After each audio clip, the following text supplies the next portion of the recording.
talk about building your network. Your network is a game-changing element in your career. It's who you know and who they know. And this is massively career enhancing. This is where all the opportunity comes from, your network. I've found that students and young professionals generally are pretty weak when it comes to professional networking. But after they engage in what you're about to learn, everything can change in a profound way. And I'm hoping, one, we're going to turn the light on for you, and then you're going to go ahead and start to deploy some of the action steps we're going to teach you, and you're going to do it consistently until it becomes part of how you roll and go forward.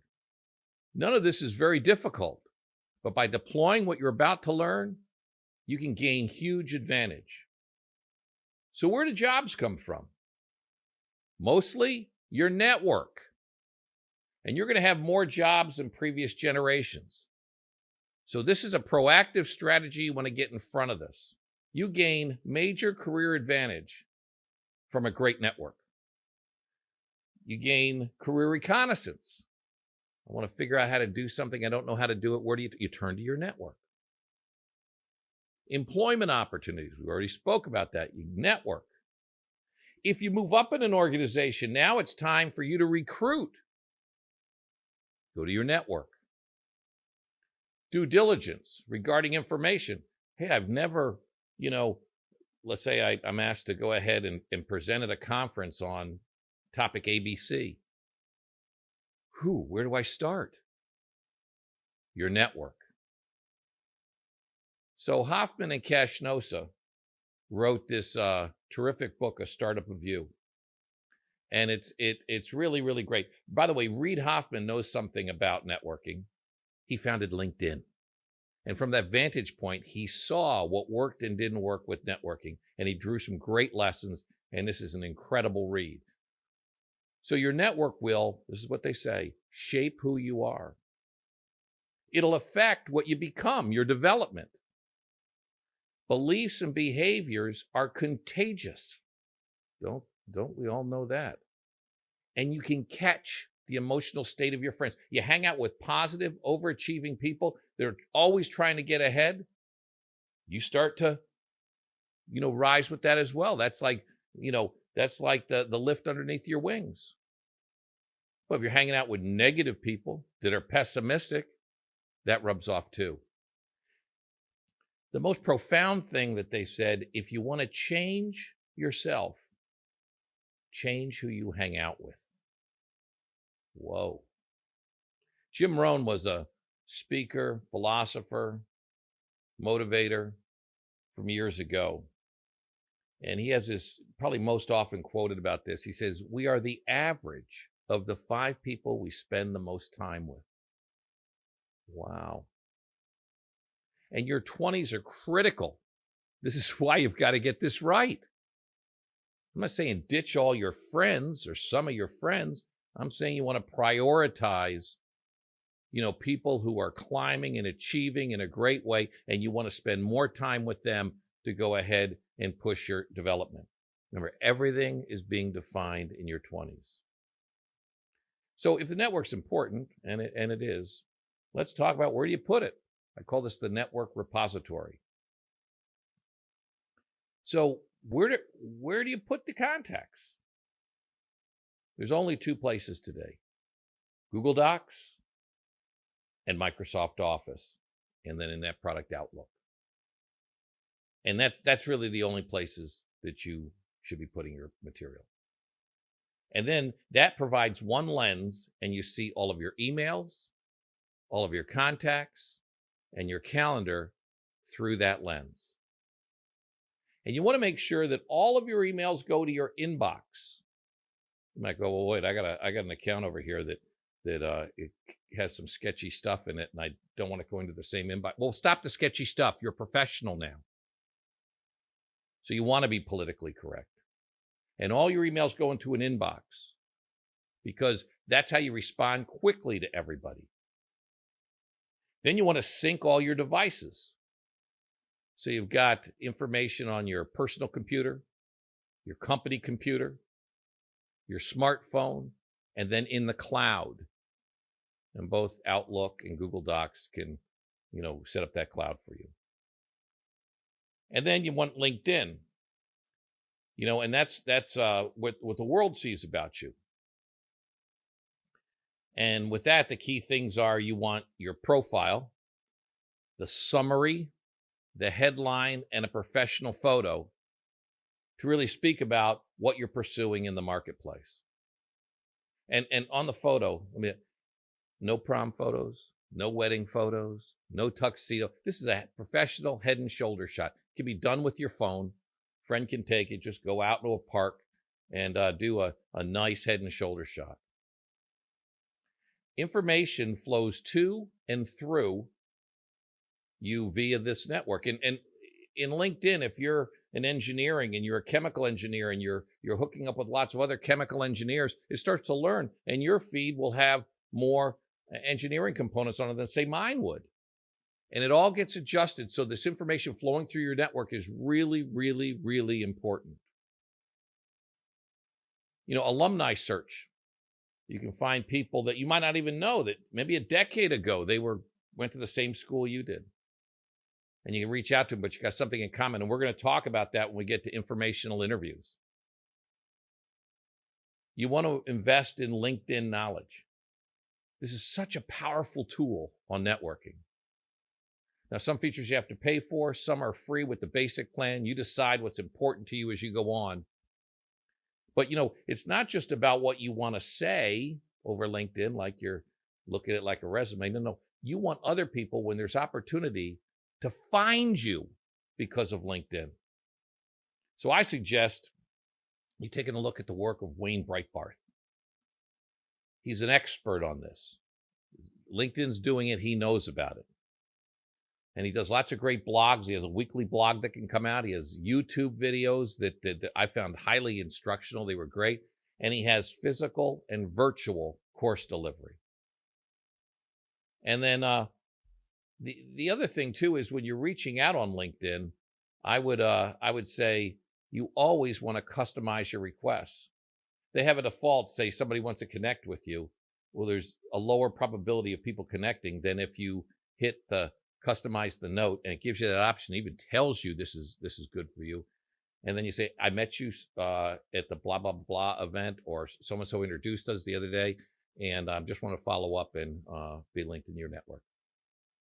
This is why I like to do them from my Mac versus my iPhone, because you'll have a higher degree of success if all the grammar's right, and with, the automatic, spelling suggestions. Sometimes you can look like you're not really good with the written word, and it wasn't you, it was the autocorrect. So you want to go ahead and move forward. Let's talk about the types of contacts in your network. There's strong ties. These are people who you know really well, and they know you really, really well, and you're probably often in communications with them. And then there's weak ties. These are people that you see occasionally or maybe rarely. So a lot of people, when they talk about this, they quote this study in 1973 by a guy named Mark Vandegretter. And he did this study. It was really fascinating. He looked at a large sample of people who had recently gotten a new job in the Boston area. Again, 1973, this is before all this technology, but this lesson is really, really relevant. Most got their jobs how? From their network. Okay, then he broke it down.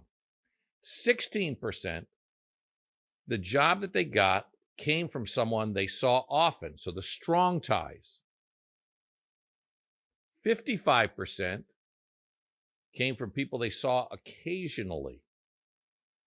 And 27% was someone they saw rarely, almost double the people that, they see,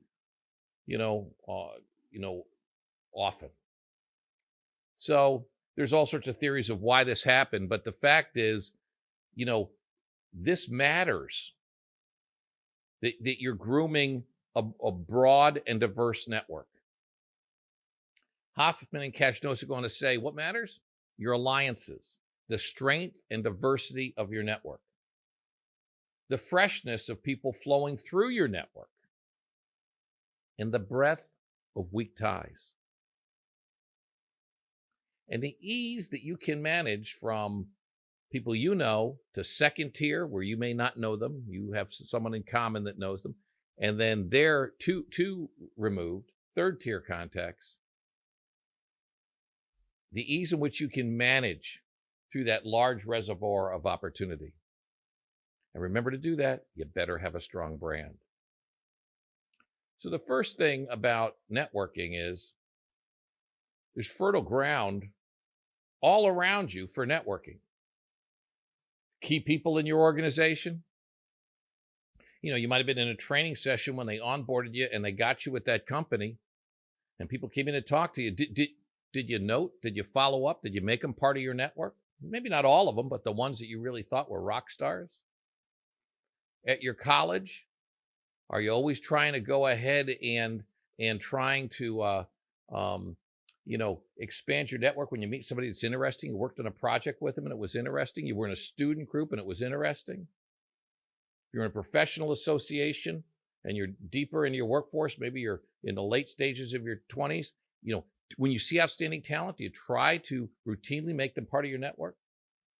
If you see guest speakers, they come in at seminars or classes, physically or virtually. Top talent in work groups, former employees, future employees, LinkedIn user groups, peers on campus or early career, informational interviewees, alumni, high potential talent. It's all around you.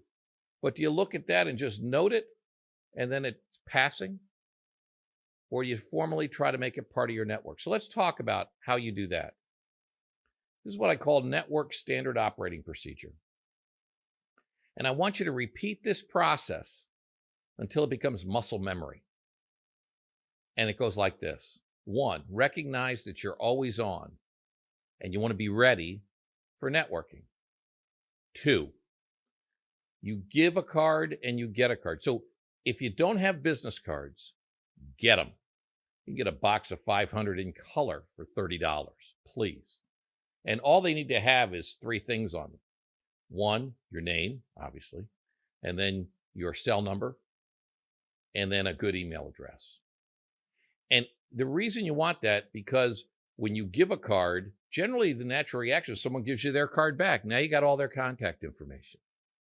And if they don't give you the card back, well, then what you do is, because they don't have cards with them, you've already given your information. You say, listen, so I can follow up, can I go ahead and get your contact information? And that's a really, really good thing. And then when you talk to someone and you had a good conversation, you go, wow, this is somebody I'd like to add to my network. You get out of sight and you put some bullets on the back of the card that they gave you, and you're talking about what you talked about, what you were impressed with, and you'll see why that's important in a moment. Number 4, you want to tie down with context within 12 hours of meeting that person. So you hit them up on email, and you want to go ahead with context. Remember, that's where the notes come in on the back of the business card, and you want to go ahead and say, when I met you, it was terrific. When you talked about this, I really learned. And then I Googled on this other subject you talked about, and it was really rewarding. Thanks a lot. It was wonderful meeting you. Then you want to add that information to your repository. So if it's in Outlook, you put their contact information. You want to go ahead and store that very email, that tie down, inside the notes section of, let's say, Outlook or Google Docs, whatever you're going to be using. And that way, and you're going to see when we get into job search, over time, your network's going to become so big, you may forget who that person was, how you met them, and all of a sudden you see that tie-down email, and boom, you're in a good place. And if you reach out to them, you refer to how you met them, the fact that you communicated before, and that makes it easier to access them in the future. And then you want to have the ability to sort in the future. So let's say you're doing a job search in a certain year. You put search in the notes and the year. And then when you're going to go ahead and say thank you, and by the way, this is where I landed, you can easily put your fingers on it. And again, don't forget to say thank you when people help you. If you want to connect on LinkedIn, and you don't want to just go ahead and send that default want to connect to someone, you customize it and say, again, it was great meeting you. Again, I want to follow up and put you in my network, and it'd be fun to connect. If I can help you in any way in the future, let me know. Much higher probability of connecting with people, especially big people who are more advanced, more prominent in the career trajectory than you are. They're getting lots of these requests. You'll stick out if you go ahead and customize it. So now I'm going to go ahead and teach you the Laura Kelly rule. This happened 50 years ago. I was living on Long Island, my neighbor, and I was talking to Laura Kelly. She turned out to be one of my best friends at the time. And the topic came up about chivalry. And we were talking about like opening the door for, in my case, opening the door for a woman to walk through, and we talked about doing that. And she says, let me give you a lesson about this. If you got to push her out of the way to open the door, don't. You only do this if you can be cool. It's good to do it, but you only do it if you can be cool. That's the same thing with networking. If you run these steps, fine. But if you got to be awkward, if you got to be pushy, don't do it. Another thing about networking, you need to be easy to network with. So on the bottom of your emails, does it have a signature line? Does it have your cell number? Do you check your emails often? Is your voice and name on your voicemail on your phone? Or do you get the telephone company recording? 650-427-1, blah, blah, blah. They say, hello, no, this is Alan McMillan. Sorry, I missed you. Go ahead and leave a message and I'll get back with you promptly. Huge difference. I call in and I get that automated response. And with students, it's more than half the time this happens. Heck, you're in a job search. Early career, you're in a job search. Career advancement. You want to be ultra professional. So your voice and name on your voicemail. You want others to respond to you when you reach out? You respond to others. And when someone reaches out to you, you want to acknowledge receipt. Don't let it go to the person who sent you the message, the black hole, wondering, did she ever get it? I never heard back. Say, listen, I got this. I'll get back to you in a few days. Much more professional. And you want to affect dialogue to keep things moving. Suggest next actions. And you want requests that are actionable. You want to limit the amount of volleys that you go back and forth. We need to get together. When? Next week. What? What? No, let's get together potentially next week. Let me tell you a couple of days I'm open. Does any of these work for you? Whoa. You want to go ahead and be much more effective. Now, people talk, when they talk about networking, they talk about mentoring. And mentors are good. Mentors can build your self-esteem. You can share with them the good, the bad, and the ugly. They can coach you and become a great sounding board. So they're valuable. But they are not the ticket to the top. They serve a role, and that's great. What you really need is a sponsor. This is a senior level contact in your organization who believes in your potential, who can advocate for you. Now, this is earned. You don't walk into someone's office and say, I want you to be my sponsor, or for that matter, I want you to be my mentor. No. If you work with someone on a project and they're impressed with you, and then you follow up and you start doing that, it will happen naturally. But you'll have some mentors. And remember, we said the mentor, you can tell them the good, the bad, the ugly. For the sponsor, the good, and the good. I mean, it's not the place to let your hair down. This is the place to go ahead and move forward, because this can be defining and game-changing, because they know where the organization's going far in advance of everyone else, and that can be a great benefit to you. And you also want to add strategically to your network. You want to prioritize people who are dreaming as big as you're dreaming, or they're at a place that you're dreaming about getting to. If that's who you're trying to prioritize for your development, that will really be the win to your sales as well. So be more deliberate, more precise, and build, nurture, and serve your network. Now, there's a lot of follow-up. We talked about repositories. We talked about adding contacts. You know, if you've got contacts, well, I got some on my phone. I got some in my Gmail account. I got some written down. No, you consolidate them all in one place. That's a bunch of work. So that's going to take some time. So please keep up on the next actions, because again, this is going to keep going, and we're building on one lesson right after another. You're going to be great at this. This is game changing. Your network is a defining advantage of your career, and now you can take it to the next level. Good luck. See you next time.